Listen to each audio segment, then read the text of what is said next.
To Flashpoint, well, what a week in Cleveland. Oh, those political conventions, so predictable, so boring. Nope. Republicans put drama and intrigue back into the process as they anointed Donald Trump as their nominee for president. Now, tomorrow the action switches to Philadelphia, but before we switch parties, some Republican focus this morning. Surprised a lot of people when Candace Miller announced she would not be seeking re-election to what was surely an ironclad hold on her seat in Congress.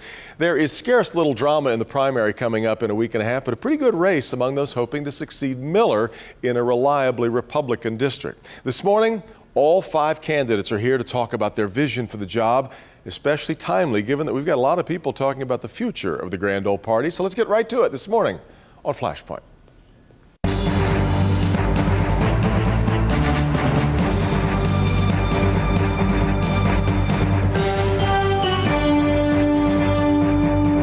All right, 5 candidates in the running to replace Candace Miller on Capitol Hill, and all 5 are here this morning. It's a crowded table, but let's meet them all. First, Al Sanborn is here, former state senator from Richmond Township. Next to him is Paul Mitchell, businessman from Dryden, Michigan. Phil Pavlov next to me, currently state senator representing a good part of the thumb. On my other side, Tony Forlini, state representative from Harrison Township. And lastly, David Van Ash, Macomb County, 27-year veteran of the United States Air Force. Gentlemen, thank you all very much for being here. Let me say at the outset, this is not a formal debate, no timekeepers. It's going to be left to me to make sure that everybody gets their fair time. And I'll also point out, as I said to the candidates earlier, as it's a primary, I imagine there are many more areas of agreement than you have in terms of disagreement, but I'd like us to try to find our way to those differences of policy and opinion and plans for what you'll do if you make it to Congress. And I'd like to start coming off of the convention. Al, let me start with you and your thoughts on Donald Trump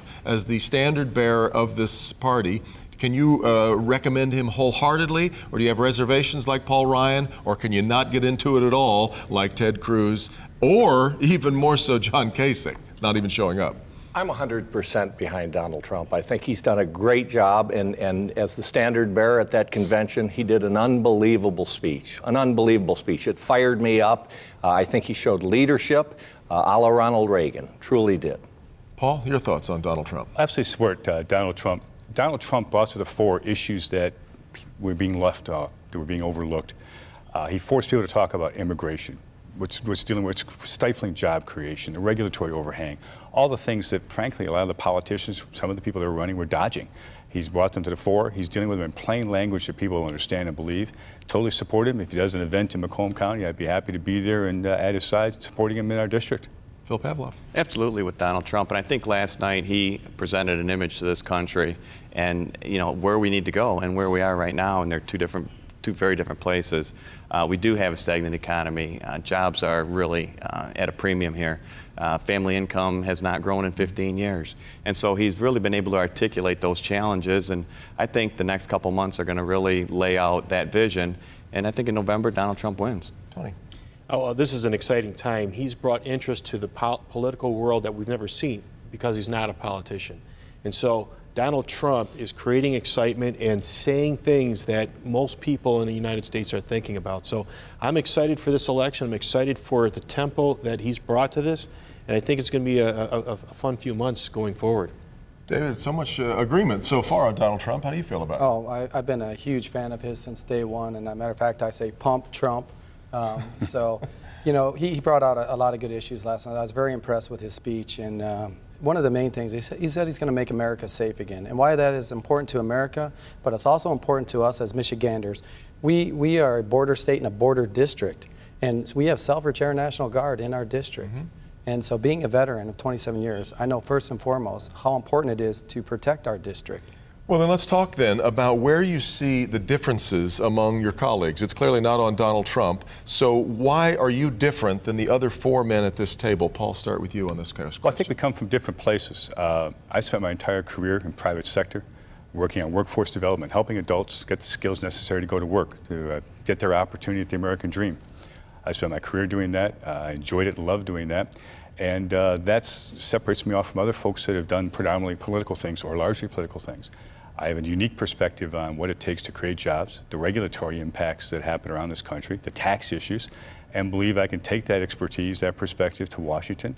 You solve problems in private business. You don't talk about the issue, you solve the problem. Phil, what's your differentiator? Well, I think 20 years of business experience, and I got into politics because I was asked to go solve some problems at the local level at the county, in St. Clair County. From there, we moved to the state, and as a state representative and state senator, you followed it on this show. We've transformed Michigan into a state that's productive once again. And so it's been a challenge working on those very big issues, but we've been successful.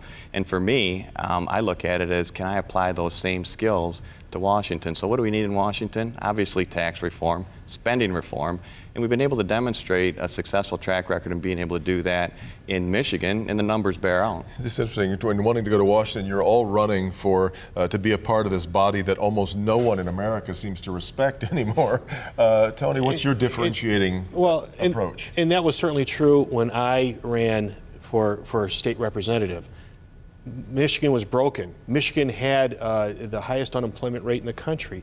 We were doing everything wrong. We had a $1.5 billion deficit. As a financial planner throughout my entire career, I've done budgets. And so I was put on the appropriation team to fix the budget. And there was probably a group of 15 of us that rolled up our sleeves and got the appropriation done, got it done in a timely fashion.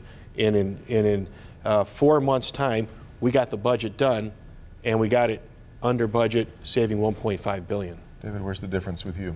Two major factors, leadership and accountability, which I have both of. 27 years in the Air Force, and I retired out of Air Force One. I was a chief mission director. What that meant is I planned, led, and directed every one of the President Obama's trips my last 5 years. So there's proven integrity and leadership there. When I retired, I moved back home. Home's where my heart is, because I felt the pain that my fellow family members and business partners were feeling. I took a high-tech renewable energy company from a startup to a multi-million-dollar company in less than 18 months. And that's what's desperately needed here. In the Air Force, we live by 3 core values: integrity first, service before self, and excellence in all we do. And I bring those core values back to this district. And Al, what makes the difference with you? Well, I think clearly it's the 23 years of law enforcement experience, which in today's age is what we're seeing.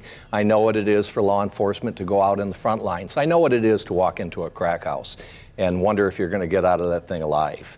I know what the officers are up against, be they probation, parole, law enforcement, police. I know the fear that they have. Are they going to get home to their family at night? And right now we've seen cops go from the heroes of 9/11, the frontline defenders, and now they've become targets. And that's not right. It's America. You know, when I ran, and I'm out there talking to people and I say to them, I love my country, but I no longer recognize my country. That's what I'm talking about. That's part of why I'm running. Well, in fact, my next question, I'd like to talk a little bit about your worldview and how the United States plays into it.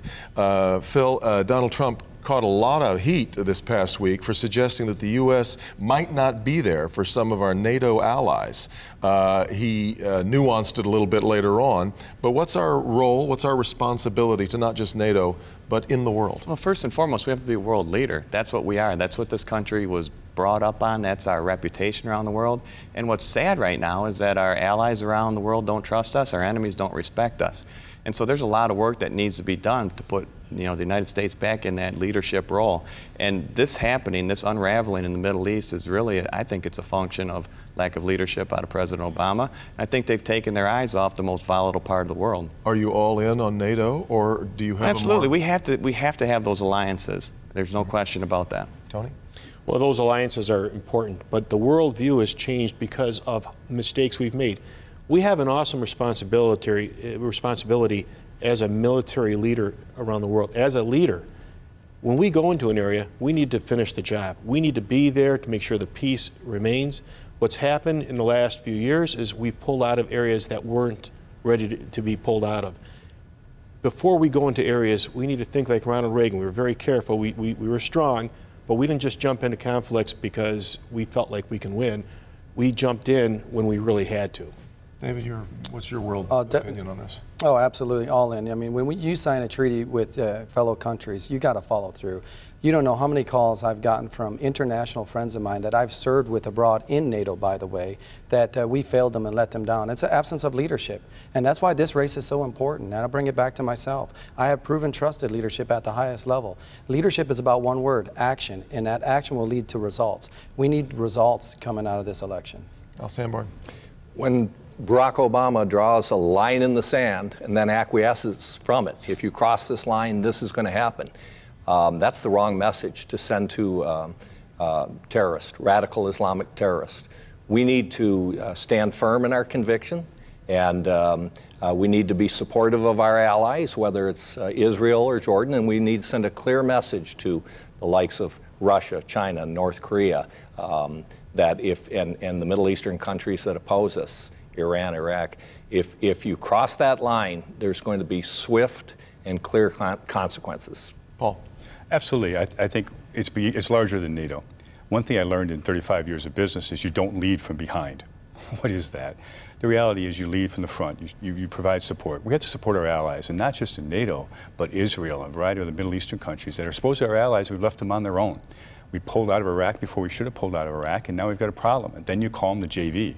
I don't think they're the JV squad. We need to crush ISIS, and that means we have to provide the resources to our allies to do that. I got to get to a break. Before I do that, let me just quickly make the round here. Are you willing to commit American troops on the ground to a fight against ISIS?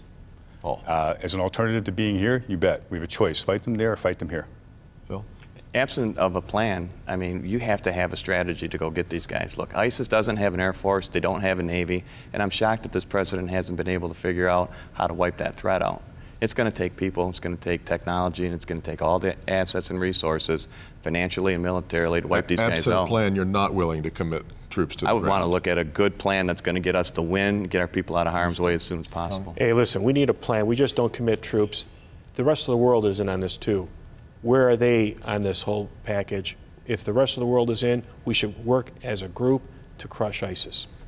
So As a member of the military, former member of the military. obviously my opponents here, they haven't done their research because the plans have been submitted and have been approved. They just haven't been acted upon. Absolutely 100% committed to putting troops in country there to eradicate, not only eradicate, eliminate this threat, which it should have been done when it first got identified. And Al, you get the last word as I get to a break. When the current administration has cut the military budgets 21% in the last 2 years, America is not safer.